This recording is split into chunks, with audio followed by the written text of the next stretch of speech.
Good morning guys! Isang maulang umaga na naman po sa atin dito sa ating little farm. So, for today's video, pupunta tayo sa San Isidro. First time ko pumunta ron. May kakausapin lang para meron ulit tayong bagong location na pwede natin paglagyan ng mga project natin in the future. So, update lang natin. So, ito na yung mga ducklings. So, tapos na sila kumain. Ayan, nagpupulong-pulong sila doon. Basta pagkatapos sila kumain, basta busog niya mga yan, nandyan na yan sa may sulok. Ayan, so medyo lumalaki na sila. Ayan, at kitang-kita naman ang tataba nila. Ayan. At ang ating mga sisiw, ang mga Rhode Island Red. Nandito sila. Ayan. So kinulong ko muna to. Yung isang napapisa ko sa sa Rhode Island, ito yung first generation. Ayan yung mga sisiw, yung mga kapatid niya. So dito, kinulong ko sila para hindi sila maulanan. Gawa ng tag-ulan ngayon dito, hindi natin ma-spelling kung ulan or araw kasi ang bilis magbago ng panahon dito guys. And malamig dito, ang sarap dito matulog. Pero bawal yung yung sobra-sobrang tulog gawa ng meron tayong mga alaga.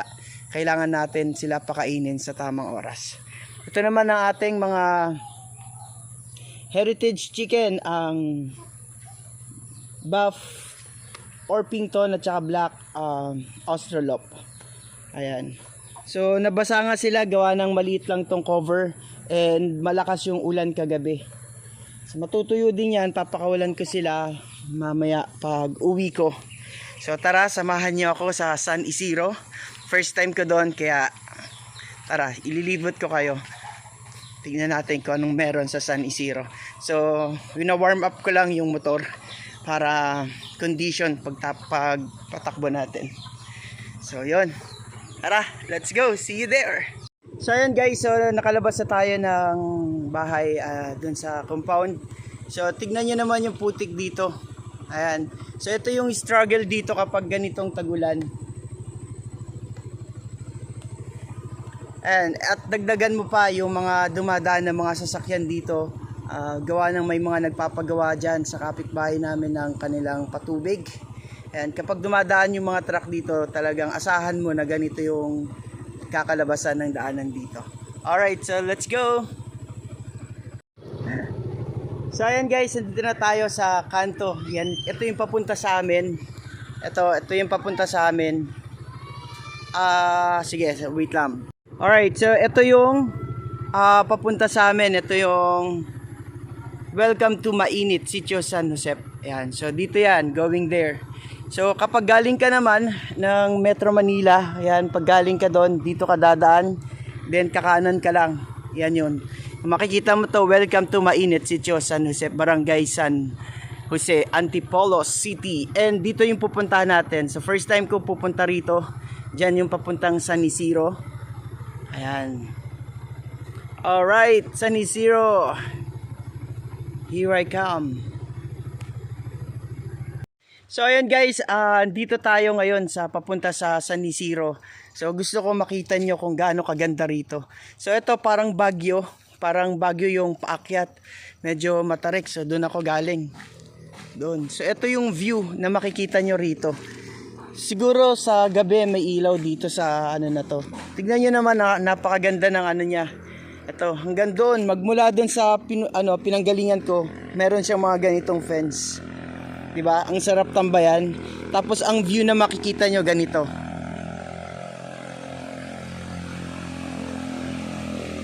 O 'di ba? San ka pa? Napaka-aliwalas. Sobrang nakaka-relax sa mata. Yan, kung may problema ka, may nai-stress ka na sa Metro Manila, nai-stress ka na sa trabaho mo, pwede kayong pumunta rito. Napakalapit lang nito sa Metro Manila. 1 hour and 30 minutes. At kung magti-Timberland kayo, mga 45 minutes, sobrang bilis lang guys. So isa pa lang to sa napakagandang tanawin dito. Wala pa tayo sa taas o dun sa mismong San Isidro. Alright, so let's go. Huwag na natin patagalin. So nandito na tayo sa plateau. Or ito yung pinakapatag after nung mga pataas na daan. So okay lang naman kahit pataas kasi maganda naman yung daan dito, simentado. At eto, meron pa palang paakyat. Ayan, pasensya na guys. First time kasi natin pumunta rito. So let's go, tignan natin kung ano meron dito sa taas.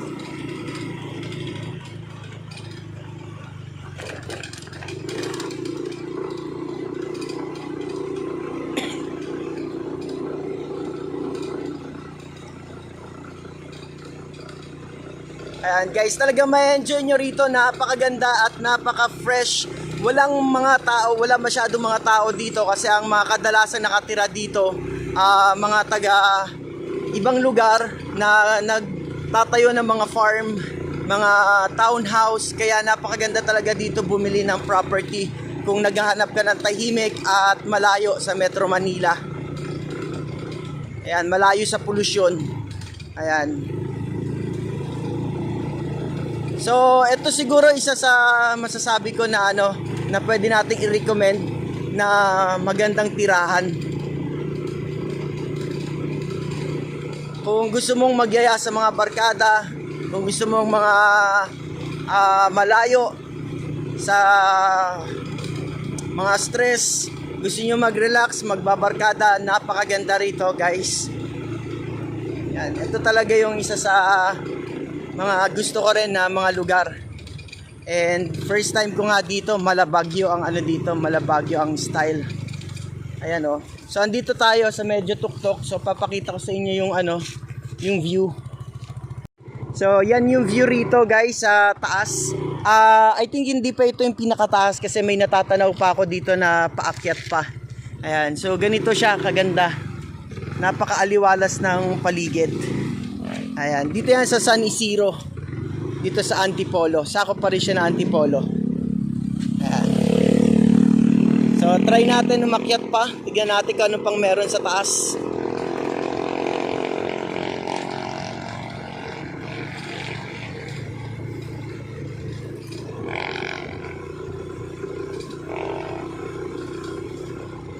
Ganda rito. Ito yung Heaven's View. Ayan. Sitio San Jose, Barangay San Jose, Antipolo, Heaven's View. Ayan, puro paakyat dito guys. Sa mga gusto mag-try dito, hold on. Patayin ko muna at medyo paakyat to.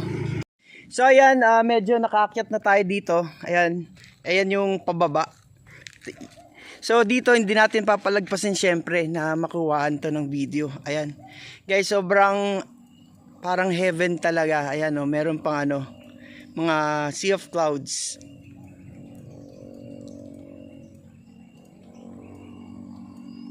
Sobrang nakaka-relax habang nagkakape ka, tapos ito yung makikita mo, kumakain ka ng breakfast, kahit tuyo lang yan, kahit na kamote tops, i-blanch mo lang yan, may bagoong, tapos meron kang egg, merong hotdog, may eggplant, tapos ganito yung yung view mo. Sobrang nakaka-relax. So mangilan-ngilan nga lang yung makikitang mga bahay dito, and talagang parang rest house yung mga style ng mga bahay dito. Gawa ng ang mga may-ari nga, ang sabi ko kanina, hindi talaga taga dito or ginagawa nilang townhouse. Ayan. So yung mga dito, mga daan, laging may ganito. So protection to para sa mga rider, and also para alam na rin nila kung bangin yung kanilang dadaanan. Ayan. Sobrang napakatahimik. Ang sarap sa sa tenga. Sobrang nakaka-calm. Ayan. So tara, baybayin uli natin. Tignan natin kung anong meron dito. Hanggang sa makarating tayo sa ating pupuntahan. So ayan guys, so malapit na tayo sa location. Andito na nga ako sa sa Barangay San Isidro. So sakop na to ng San Isidro. Ayan. Pero yung location natin sasadyain ay medyo malayo pa. Ayan. So check natin kung saan, magtatanong lang ako.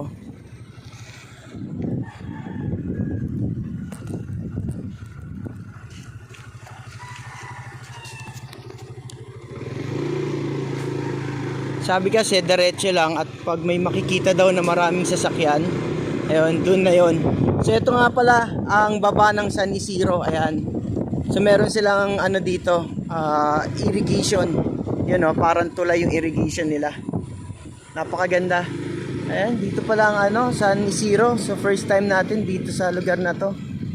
Ayan o. So medyo develop na rin pala tong lugar na to at napakaganda rin ang kanilang daanan, hindi na maputik. Yan, so meron sila ditong palayan. May mga palayan din pala dito. Ayan, so meron tayong kukuhaan ng Rizal or yung ano ng kusot para sa ating mga manukan. Ayan. Ito mga kapatiran natin ang Iglesia ni Cristo, meron din ho dito. Saan ba ang maraming sasakyan dito? Baka doon pa sa unahan. Ayun nga guys, so nandito tayo ngayon para magpa-validate. Meron kasing programa ang Department of Agrarian Reform na pwede kang mabigyan ng palupa dito sa area na to. Yan, project ng government para mapangalagaan ang ating kalikasan, ang kabundukan. So, magtatanim ka lang. Ayan, so dito yata yun. Ito may mga sasakyan, baka lumagpas na ako. So, tanong muna ako. Wait lang. Baka lumagpas ako. Saan ba may mga sasakyan? Wala naman dito. Diretso lang siguro.